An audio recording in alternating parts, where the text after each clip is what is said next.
Baik, terima kasih Pak Mendagri. Mungkin ini kan ada limitasi waktu yang diminta oleh Menteri PKP. Mungkin ada yang bisa disampaikan untuk data. Mau dijawab dulu Pak Kepala BNPB Pak. Izin. Mohon izin pimpinan. Mungkin kami izin menyambung dengan menindaklanjuti apa yang disampaikan Bapak Mensesnek tadi Pak dengan Kepala BPS. Jadi kami laporkan mungkin slide nomor 7 langsung. Jadi untuk percepatan Bapak, setelah ada data dari BPS, kami juga terus melakukan koordinasi di bawah. Kemudian kami juga membuat juknis Bapak, rumah rusak yang sudah ditandatangani oleh Bapak Menteri Dalam Negeri. Di situ rusak ringan itu yang terdampak lumpur 20 cm sampai 50 cm. Kemudian di atas 50 cm sampai 2 meter adalah rusak sedang. Nah dari juknis ini kemudian kepala daerah mengusulkan nama-namanya, kemudian diperiksa oleh aparat daerah, ditandatangan oleh Kapolres dan Kajari, bahkan dari Kodim juga melakukan pengawasan. Nah dari hasil ini untuk yang rumah rusak ringan dan sedang kami sudah salurkan Bapak Pimpinan. Yang pertama adalah tahap pertama, ini ada 25 kabupaten kota sejumlah 17.251 KK. Di tahap pertama kemarin kami salurkan sejumlah 369.915.000 rupiah. Kemudian yang tahap 2 juga kami sudah mempunyai data lagi pimpinan.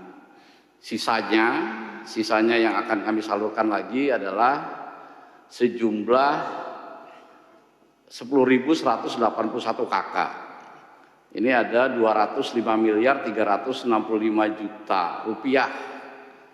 Dari 2 kali tahap ini masih ada 3 kabupaten kota yang belum mengusulkan. Nah ini juga di tahap 3, yaitu di Sibolga, Aceh Utara, dan Pidijaya.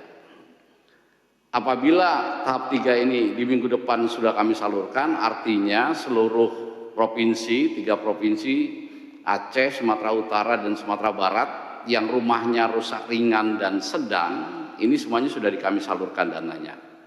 Tetapi kami masih membuka juga apabila di tahap 1, tahap 2, tahap 3 itu masih ada masyarakat yang merasa rumahnya rusak tetapi belum masuk dalam bantuan. Ini kami masih buka. Kemarin ada beberapa di Aceh Tamiang, di Lok Samawe, di Pidijaya, ada masyarakat yang sedikit protes, kenapa kami kok belum masuk padahal rumah kami hilang. Itu diverifikasi lagi.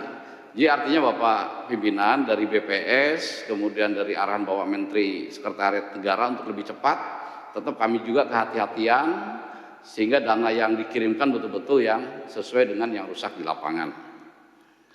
Kemudian kami laporkan juga dengan apa yang disampaikan Bapak Menteri PKP tadi, untuk yang rusak berat, ini kami juga berpedoman pada data dari BPS. Yang rusak berat itu ada 2 Bapak. Yang pertama dibangunkan hunian sementara, tetapi yang tidak mau masuk huntara itu diberikan dana tunggu hunian. Nah ini data rusak berat dengan huntara yang akan dibangun dengan DTH sudah klop Bapak, sudah selisihnya sedikit sekali. Dan per hari ini untuk Sumatera Barat dan Sumatera Utara kami pastikan sebelum puasa besok ini yang harus masuk huntara semuanya sudah masuk. Kecuali Aceh ini masih sekitar 50%, tapi target kami di bulan puasa sebelum Lebaran masyarakat yang harus masuk huntara di Aceh ini semuanya bisa masuk ke huntara. Kemudian hunian tetap memang ada berbeda sedikit pimpinan. Jadi yang terpusat itu dibangun oleh Kementerian PKP. Ini data per hari ini yang diperoleh yang ada tanahnya itu ada 16.329 KK. Nah kebanyakan memang karena masyarakat Aceh terutama banyak juga yang memilih untuk minta dibangunkan di tanahnya masing-masing atau in situ, on site. Nah ini sudah ada datanya yang tadi disampaikan oleh Bapak Menteri PKP itu juga sudah dibangun, kemudian yang in situ juga sudah dibangun Bapak Pimpinan. Jadi beberapa sudah ada yang dibangun. Ini contoh gambarnya Bapak Pimpinan, memang yang dibangun oleh Kementerian PKP itu lebih baik. Karena dananya memang lebih banyak, sehingga tadi Bapak Menteri juga menyarankan untuk disamakan. Sementara yang dibangun oleh BNPB, yang in situ yang sebelah kanan, itu nilainya 60 juta Pimpinan. Nah memang dibandingkan agak berbeda. Di berbagai daerah bencana ketika ex situ dan in situ atau terpusat dengan in situ itu karena harganya berbeda, jadi yang relokasi itu lebih bagus. Tapi kami selalu menyampaikan ke masyarakat kenapa yang relokasi lebih bagus, karena dicabut dari kampungnya begitu, dipindahkan dari lingkungannya, sementara yang dia in situ kan tidak pisah dari kampungnya. Sementara yang relokasi juga perlu ada fasilitas umum dan fasilitas sosial. Tapi tentu saja kami sangat senang apabila untuk in situ pun dananya tidak terlalu jauh berbeda, apalagi 60 juta ini sudah sangat mepet Bapak Pimpinan.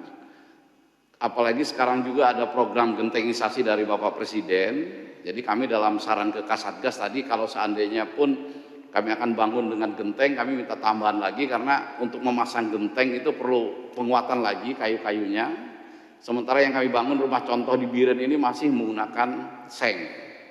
Ini juga mungkin yang perlu kami laporkan kepada Bapak Pimpinan, tapi intinya dana dari Kementerian Keuangan di BNPB ini masih ada Bapak Pimpinan, jadi kami tidak minta tambahan anggaran lagi. Seandainya diizinkan dalam rapat ini untuk genteng mungkin 65 atau 70 juta atau mungkin disetujui seperti apa yang disampaikan oleh Bapak Menteri PKP, disamakan harganya. Tapi resikonya kalau disamakan harganya di Aceh berarti nanti di daerah-daerah bencana lain juga harus seperti itu Bapak Pimpinan. Seperti contoh yang kami bangun di Sukabumi, kemudian di Lebak itu 60 juta. Tapi kalau nanti dinaikkan di sini berarti standar ini akan berlaku seluruh Indonesia. Nah kami khawatir memberatkan keuangan negara.